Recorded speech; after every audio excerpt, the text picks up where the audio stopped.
Balita ko, matapang gusto sa mga Bisaya. Sabi mo sa kanya, pinakaya-kaya niya yung mga Bisaya. Ano ba nangyari, pre? Baka pwede natin pag-usapan yan.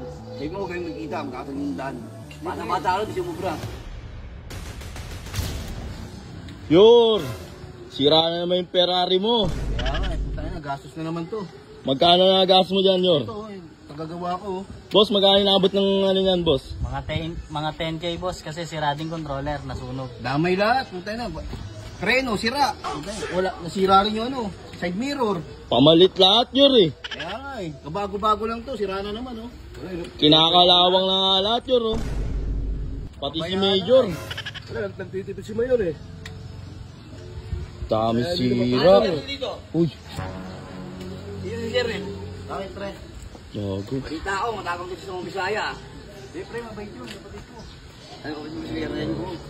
Sabi mo sa kanya, pinakaya-kaya niya yung mga Bisaya. Ano ba nangyari, pre? Baka pwede natin pag-usapan yan. Sabi mo, kayo magkita, magkakasundan. Mata-mata rin, gusto mo bra. Huwag na natin daanin sa ganun. Mabait yun. Basta pagdating mo sa kanya, hinahanap ko siya. Mayor, Ay, nahanap siya niya. ano kinausap mo? Baka may alas kernel dyan. Mukhang adik pa naman yun. Pag yung kasama niya, yung bayad. Nasa halapin si kernel. Kailangan natin makausap si Kernel. Kaya ay dapat kausapin mo. Alam natin, may naghahanap sa kanya. Si kernel talagang mahal sa mga Bisaya, di ba? Pero hindi nila kaya yun. Si Kernel, laking tondo yun, di ba? Oo, alam natin nakintundo yun. Pero yung naghanap mo ang adik pa. Oh, hindi atrasan ni Kernel yun. Oo, sige, tingnan lang natin. Pero kausapin mo rin si kernel. Paalam na rin natin. Oo, kausapin na rin natin. Para sigurado. Tara. Yari si Kernel niyan, Yor.